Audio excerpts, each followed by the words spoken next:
Tanse. Good morning, everyone. This is Kathy Richardson here, and my Cree name is Kinu Isqueyu. And yeah, we're doing a podcast this morning here on the traditional Coast Salish territory. Right now, I'm in between the Nanoose and the Qualicum nations, and very happy to be here with you, and also my guest, Heather Ferris. So I'll just start off by setting the stage a little bit. Heather is a counselor and she's a dear friend of mine. I've lost the number of years that we've known each other, but she has been just such an important person in my life ever since we did meet. And yeah, we met in Qualicum when we were both working at a school together. So in this podcast, we're going to talk about, uh, well, dignity and more specifically, I guess, dignity in healthcare, in collective care, and in end of life care.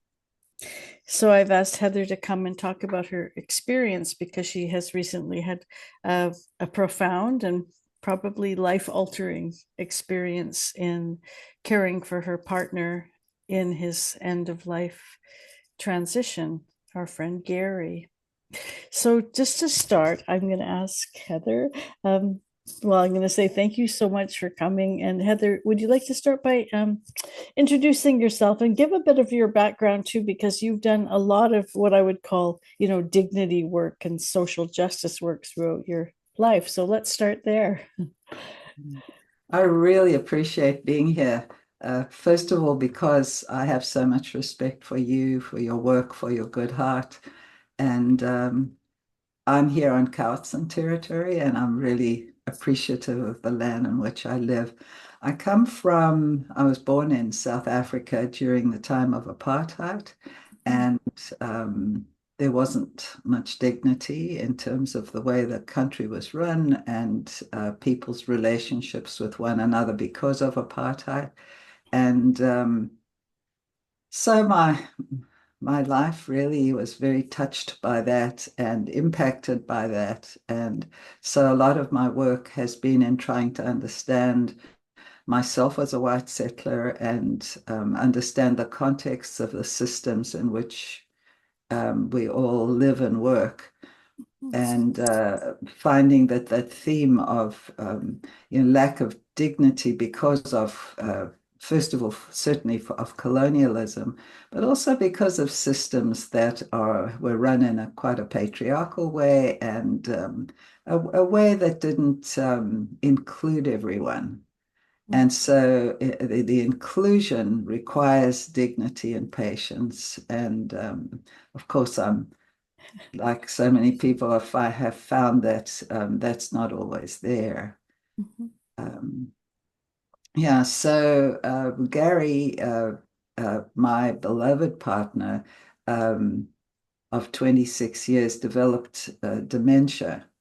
He was a little about him. He also was in quite a bit of resistance work in terms of, resisting the oppression in the American context of Vietnam.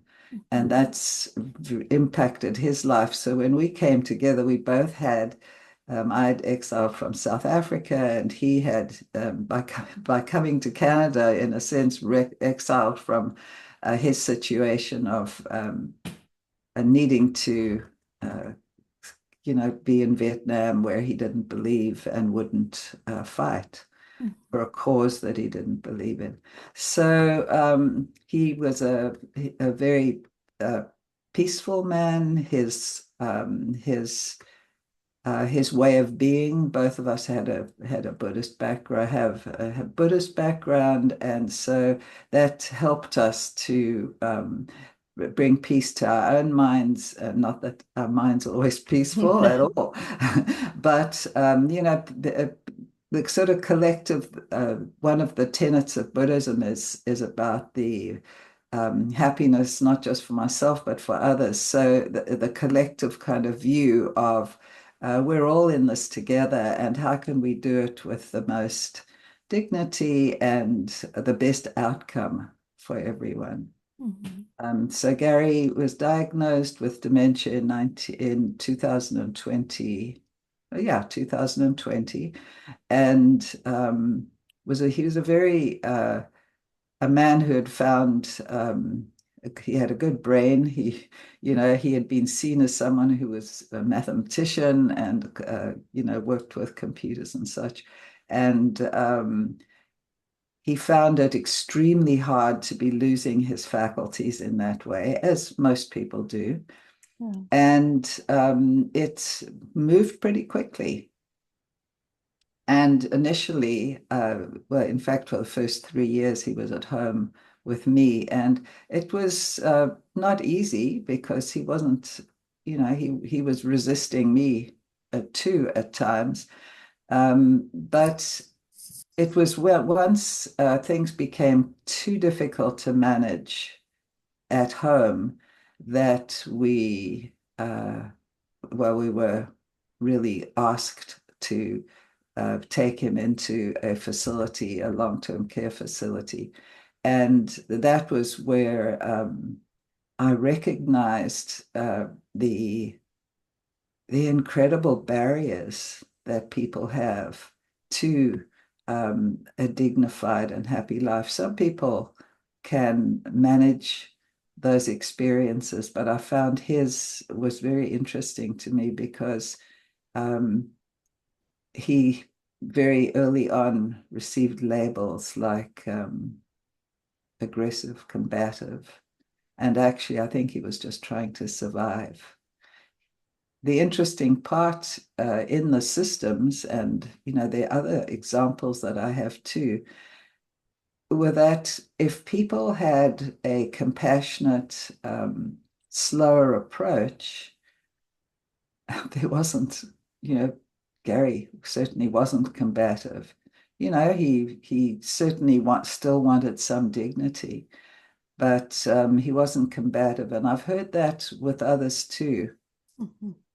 So my interest in telling the story is that um, I really value health workers, Mhm. and I think sometimes they're not being valued in their own system well enough, Yeah. because of time, finances, etc. But I feel that the unhappiness is not sometimes just the patient and the family. I think the unhappiness is also amongst caregivers within the health system. And I Mhm. think we can do better. Mhm. Yeah. Yeah. So just to add in a bit here, just wanted to acknowledge your deep commitment to peaceful compassion. As you said, both you and Gary had a meditative practice. You lead Vipassana on Salt Spring Island. So you have a deep commitment to, I would say, loving kindness. And that was the energy that led you to care for Gary in your own home with supports that were sometimes minimal or sometimes dodgy. And and yet that was such a part of your heart that you were not going to just, hand that responsibility over because relationship is very important to you. And it sounds like once you got into the institutions, you were actually a bit surprised at how bleak or sometimes dehumanizing that was. What did you first notice? Here's a good response-based question. What did Yeah. you first notice that alerted you to, oh no, this may not be such rich and loving and like humanistic care that I had hoped for? Mm. I, the first thing that comes to me when you ask that question is the beige walls. Mhm. And so the idea with dementia is to have a low stimulus environment. And low stimulus environment, I think, in my experience with Gary, was that it just meant that he needed to be in a place where things could be more predictive. Mhm. It didn't mean that all the color left the walls and so on. In this particular long-term care facility, And he had experienced others that were not like this, just for short respite periods. Mhm. But it was totally beige walls, beige doors, etc. So it was really dull. And he had come from, his home, and it was hard because with dementia, sight changes. You don't see much from the sides. Mhm. Uh, he couldn't speak in a way that was easily understood. Everything had diminished to the degree that he was feeling really isolated. And because of the amount of medication that people have in those facilities, there's not a lot of interaction other than uh, interaction of, showing more of resistance. So that Mhm. becomes the interaction often. Right. Healthcare workers were kind Mhm. and didn't have a lot of time.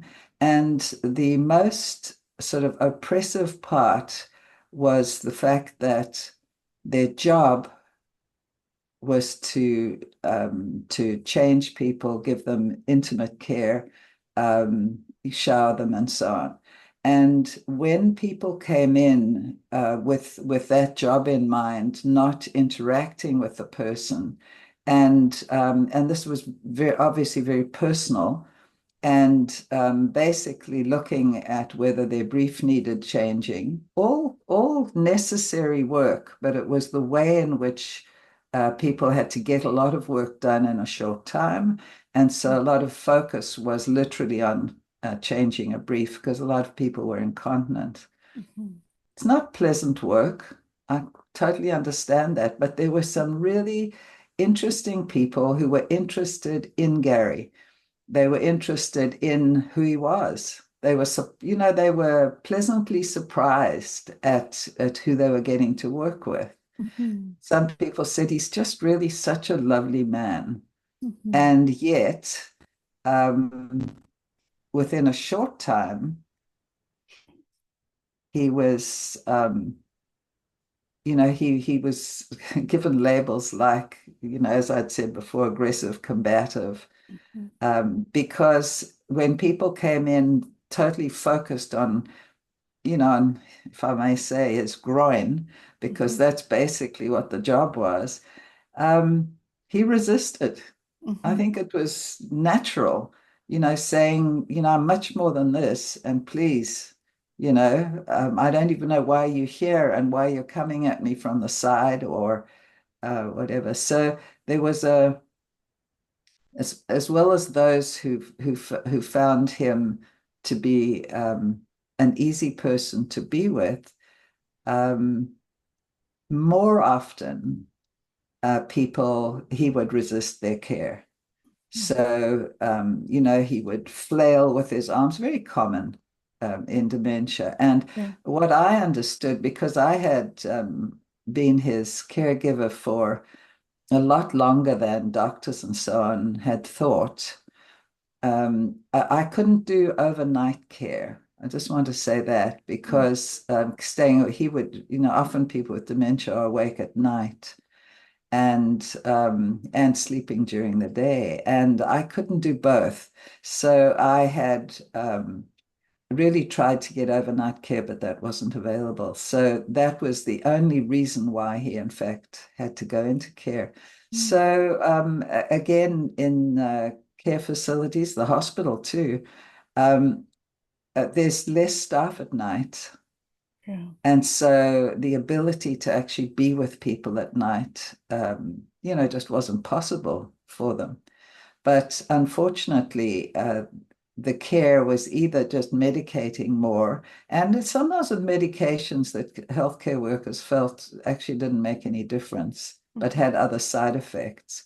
So the sorts of things that were done to contain the patient as opposed to be with the patient um, were not there. They weren't compatible with the sort of humanistic approach to being with the patient. And I do think they cared about their work. But when they were so totally overwhelmed themselves, they weren't getting a lot of relationship either. So I found that they were yeah, they weren't necessarily happy themselves. Hmm. Yeah, that makes such a difference. And just to back up a bit, it sounds like if in British Columbia there had been supports, just someone coming over, to look after him at night or whatever in your home, he could have stayed in your home with you. But that kind of service, like a preventative service, wasn't available. Yeah. Yeah. Yeah. And there were also, absolutely. I mean, the plan was that he would be at home. Yeah. Um, so, and I understand, the cost of healthcare, but one of the things that, I've noticed with many people is that the caregiver doesn't really have too many rights themselves. They're doing a lot of work. Mhm. I'm quite confident, and so I spoke up, for Gary. I was his advocate, but and he needed that. He needed me to be able to say, "Look, I can help with this." Mhm. And in some cases that worked. But one of the other things that to consider is that when someone goes into a facility of any kind, whether it's a hospital or it's a care home, they need time. They need time to even know where they are. Mhm. And so things escalated for Gary. And in fact, after the first month, I was called into the office at the care home, where I was basically told that his behavior wasn't good. And I would think back to schools, as a counselor in schools, and I would think Mhm. back to children who were resisting and not able to be in those classrooms, or, not blaming the teacher, just saying the system itself is not conducive to meeting the needs of everyone. I don't expect it to meet all the needs of everyone, but I think we've moved a lot from the task-oriented management of someone and calling things behavior. In fact, in our province in British Columbia, you get a purple dot on your file if you're not behaving in a way that is compatible with what's been set up.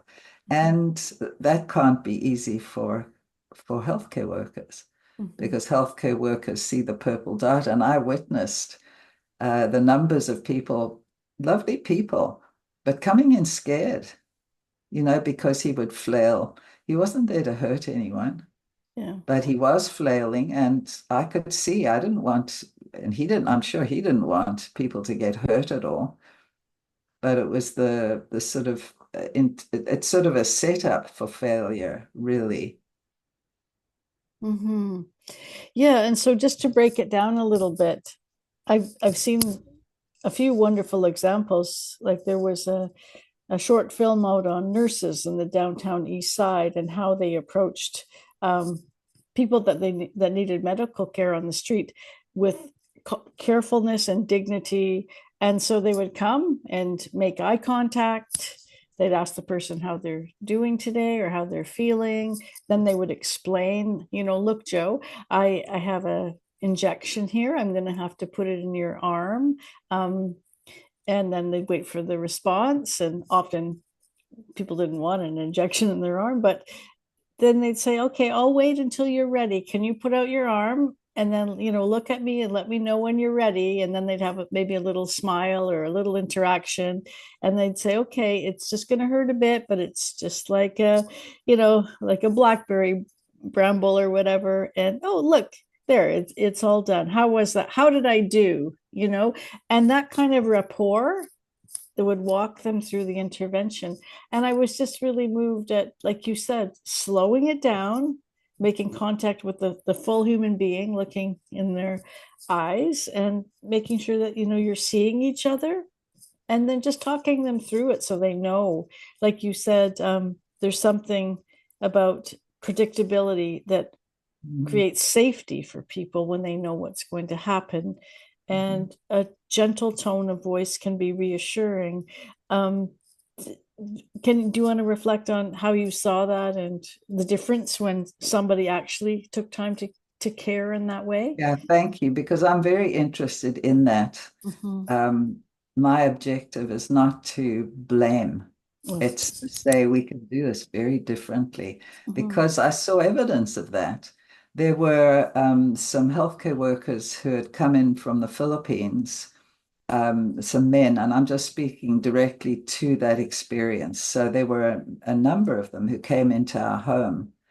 And Gary's initial, I think he just felt like all people wanted were to clean him. And and so they would just take time with him. Not every single person who came in, but probably 90% of them would say, "We've got this." And they would talk to him and so on and just take the time. So I could see that it was Mhm. possible. It Yeah. was different. There was a gentleness. There was a there was taking steps to get to the task. As you Mhm. said, come, let's go and see about this, or can I help you with that, or how's your day? Mhm.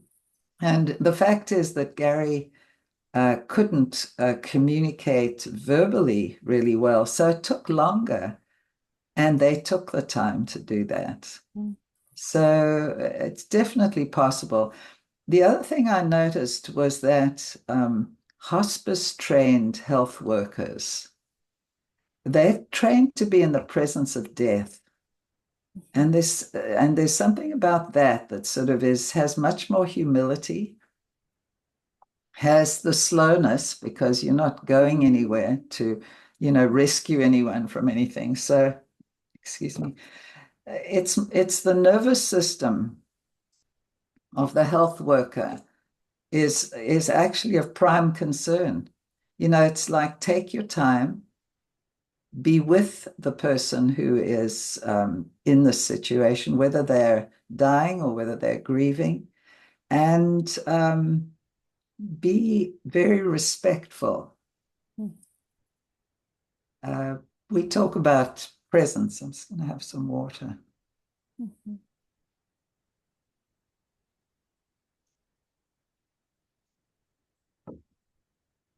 We we talk about presence as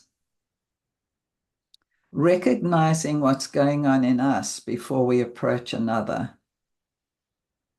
And if we, in fact, have fear of the other or uncertainty, we either ground ourselves, take a breath, notice, be kind to ourselves in the middle of it all, maybe have someone come with us Mhm. if we're wanting to, have some kind of, have them have a little more calming effect. And that made a huge difference. I noticed that Gary's response to those workers who were not rushing, who were taking their time, who were interested in him, and he could tell he was a very sensitive man, as many people are, and he could tell whether they had anxiety, and their anxiety would, without fail, be affect his nervous system. Mhm. And I've noticed that too with people with mental health diagnoses. And as you were talking about on the street, it's totally natural everywhere. People in the hospital, with their families, they're worried. Yeah. So they need the test, the sensitivity to them and to the fact that they're worried. So to somebody with dementia, there's so much anxiety because they're losing everything. I once, not more, more than once, said to a health worker, "What must this be like?" You can't see. I knew that because he had a strategy, Gary did, he wanted to see people's names on their, they would wear their name tag. And if he could see their name, he could see them. And so, if and some people didn't wear name tags, and so I would mention to them that that would be helpful. And for other people, they were coming in at the side we couldn't see, so his peripheral vision wasn't Mm. there. So I would say to the health workers, what must that be like? To have somebody come up behind you and not know who they are, because health workers, just change all the time, even in hospital settings and Yeah. long-term care. Mhm. So, which is not easy for them either. But Mhm. so we have to really attend to that sort of calm presence that allows us to transmit that to the patient themselves. Mhm. Yeah, I think there's a message for all of us there about um, becoming more competent at managing our own energy and what we project outward. You know that I had cancer because you supported me through some of that. And after all my treatment, I was invited to um, join a place where you could go and, work out and access some facilities.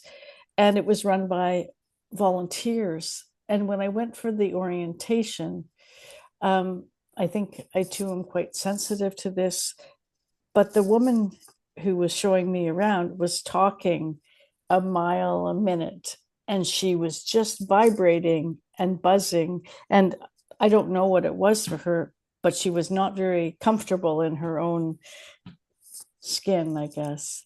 And I never went back.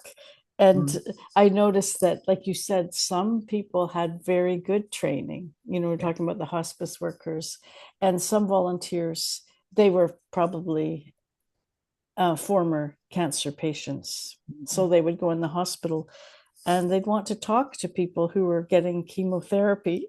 And I had to get my partner to say, I think Kathy just wants to sit quietly by Mm. herself.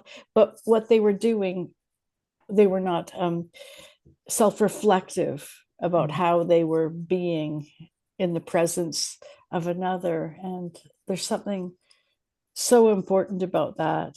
And one more recollection of being in the hospital was when a very proficient and lovely healthcare worker or nurse, particularly, came in. I would just light up. I would be so Yeah. happy to see, oh, that person. Because if you're in for a week, you see the rotation. And, some people, like you said, are in a hurry, or they don't really engage with you as a full human being. And then others really do. And they make you feel so calm and cared for. And so I can really feel into that experience of what Gary must have been going through, like with the Filipino caregivers, for Yeah. example, or being able to see someone's name, because there's a lot of meaning and importance in a name too, right? Mhm. Yeah. It was interesting at one point, Kathy, when um, what I would see is that people had been trained very quickly, you know, call them by their name, tell them you're coming to change them, and we'll get on with it.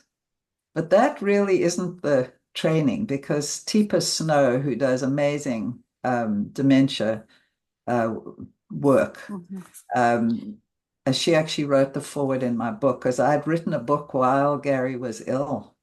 And the book is called Dementia and Our Love, and it's caregiving a spiritual practice. I actually called it that because I thought, caregiving and health work is incredibly important, because you're really treating people and associating with people at the most vulnerable time of their lives. Mhm. And, it's the good heart that brings people into healthcare. So, Teepa Snow wrote the forward to my book, actually. I didn't know of her work before Gary had dementia, but she a lot of the work that she teaches is about calming, helping people to um, be with their experience. Mm. And so for people, caregivers, healthcare workers who are working with people with dementia, it's so necessary because you lose, as I've said, you're losing everything, and in Gary's case, couldn't even be understood in most cases. Even I had a hard time. I spent many, many, many hours with him wherever he was, whether it was the care home or the hospital, because he was transferred out of the care home to the hospital.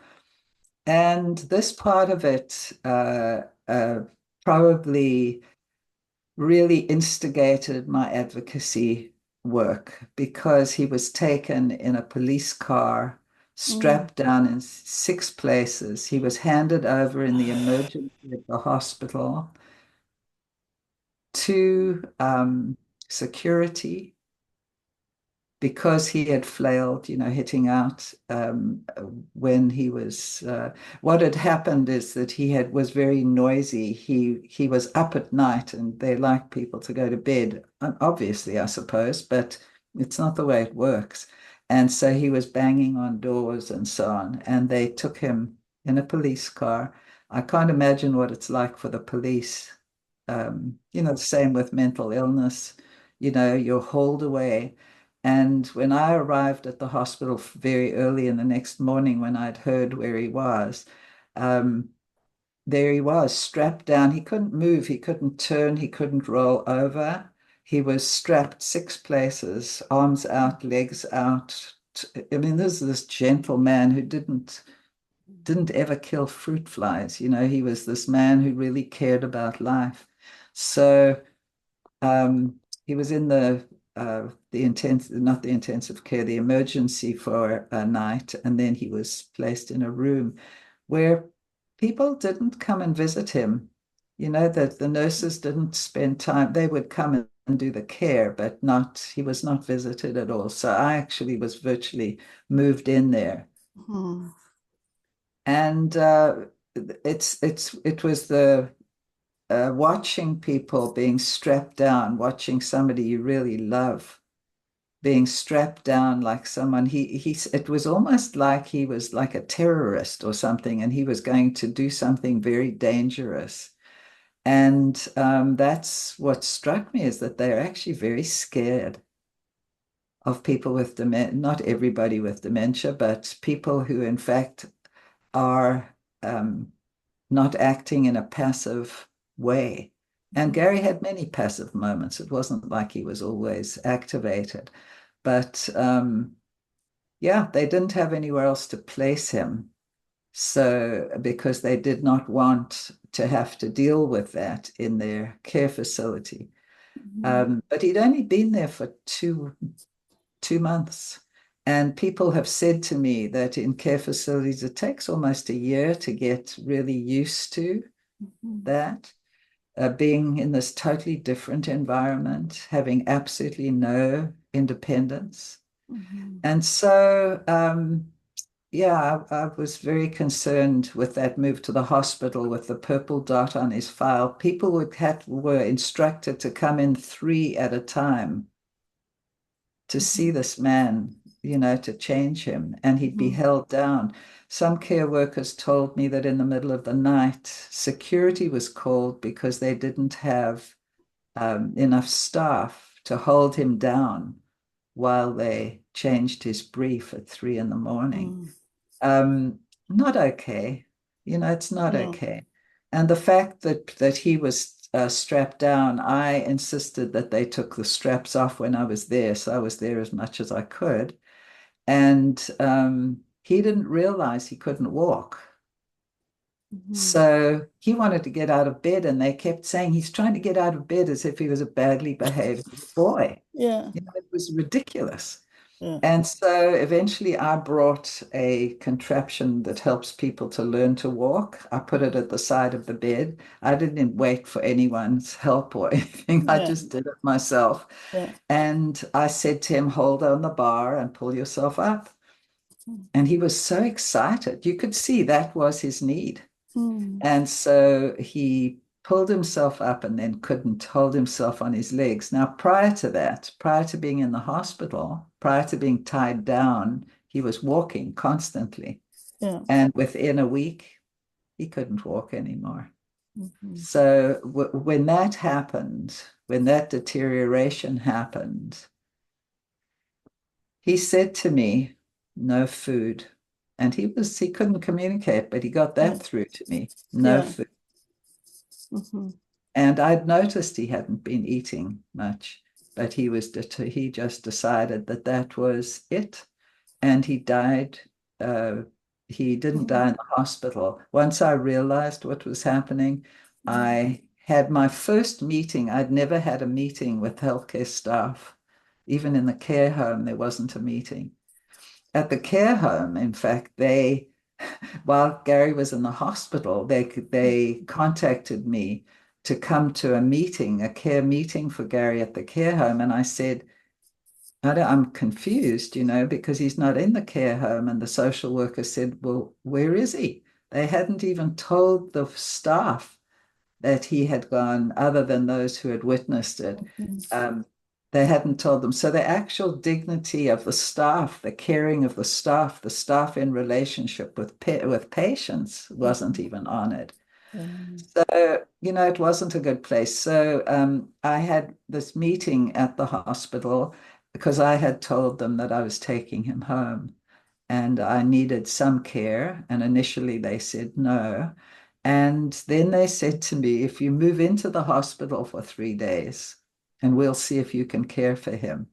So I said, absolutely, I'm coming. And so he was, I took care of him for 3 days in the hospital. And then they realized, we had been living with them for a while, and they realized that this was much bigger than just attending to someone with a purple dot. They Mhm. couldn't do enough for us to get us home. They paid, they provided care, they did everything so that we could be home. And he lived for 8 days at home. And we managed to do all sorts of beautiful things that allowed him to die with dignity. Mhm. But I have been definitely, I felt traumatized by the what had happened, and I felt that this isn't okay. It was, it's not okay. So my commitment is to support healthcare in any way that will allow, will just bring attention to the fact that these are human beings that have given so much. His major interest was service. Mhm. He would give away as much as he possibly could. He always was concerned about the other. His connection to the food bank was like full time. He would Mhm. grow food for the food bank. So he was somebody who had contributed a lot.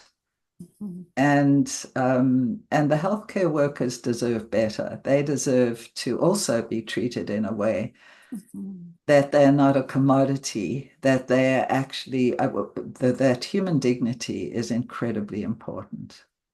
Yeah. Gary would not have died like that or as quickly as that if he had not been treated in the way that he was treated with the purple dot. Mhm. What a blessing that he could come home with you for those last 8 days and just like you said, be in his home, his Yeah, environment, no gray walls, yeah, with the yeah. people he loved. And what was interesting was that once he was home, there was no, there were no complaints. There was nobody, no. And it wasn't that he was just passive. He really wanted to live. Mhm. He did. Yeah. Yeah. Mm.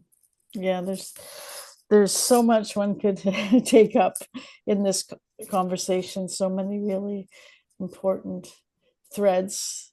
I'll just throw in one random thing. So, in our counseling work, we share stories a lot. And I heard a story. There was a a young man, and he was diagnosed with Tourette's, and so he would, I guess, act out verbally a lot in the eyes of other people. And so when Yes. he was surrounded by good care, and like visiting as a social work intervention, we'll talk about that in a minute, but he was surrounded by really good care.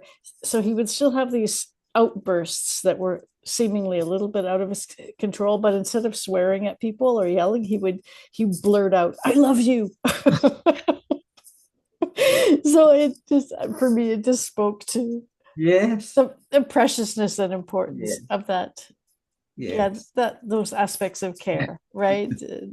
The positive social responses, Yeah. we call it. And it reminds me also of an earlier article I co-wrote with a Métis colleague, that in our traditional communities, visiting was social work. Mm. People just going to visit and sit with you and ask you how you were doing and talk about the day and the weather and the animals. But yeah, you said nobody went to visit him. He was in solitary confinement, basically. Yeah. His friends would come, Yeah. but yeah. Yeah. And I really do want to mention people who are have mental health diagnoses and who are put in solitary confinement in some Yeah. cases because of their behavior. This is not about behavior, not as a label.